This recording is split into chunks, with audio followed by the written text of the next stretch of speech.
News ఛానల్కు స్వాగతం. రాయదుర్గం పట్టణంలో ఉదయం 7వ వార్డులో ప్రజల సమస్యల కొరకు ఎమ్మెల్యే కాలువ శ్రీనివాసులు 7వ వార్డులో పర్యటించారు. పొట్టి శ్రీరాములు స్కూల్ దగ్గర ఉన్న రోడ్డును కొందరు అక్రమదారులు ప్రభుత్వ స్థలాలు, మున్సిపాలిటీ స్థలాలు, రోడ్లను ఆక్రమించి ఆక్రమణకు గురి కావడంతో అక్రమదారుల పైన కఠినమైన చర్యలు తీసుకుంటామని ఎమ్మెల్యే కాలువ శ్రీనివాసులు చెప్పారు. టీడీపీ నాయకులు తదితరులు ఈ కార్యక్రమంలో పాల్గొన్నారు. మా దగ్గరికి వచ్చి నకిలీ పట్టాలు సృష్టించుకుంటూ ఉన్నారు.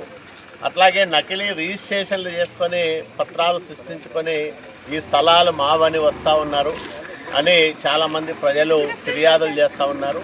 ఇట్లాంటి ఫిర్యాదులు నా దృష్టికి చాలా వస్తూ ఉన్నాయి.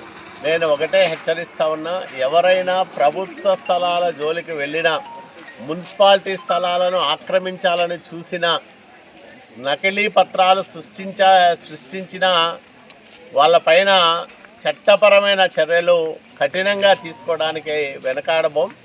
ఒకరిద్దరికి డెమాన్స్ట్రేటివ్గా కూడా ఇట్లాంటి చర్యలు తీసుకుంటే ఇంకొకరు ప్రభుత్వ స్థలాల వైపు కన్నెత్తి చూడరు. కాబట్టి అధికారులందరికీ కూడా నేను ఒకటే చెప్తా ఉన్నా, ఎవరైనా సరే, ఏ పార్టీ వాళ్ళైనా సరే ప్రభుత్వ స్థలాలను కబ్జా చేయాలని చూస్తే మాత్రం ఉపేక్షించద్దండి. నిర్మోహమాటంగా, నిర్దాక్షిణ్యంగా ప్రభుత్వ స్థలాలను కాపాడడానికి కఠినంగా చర్యలు తీసుకోమని నేను అధికారులకు కూడా చెప్తా ఉన్నా.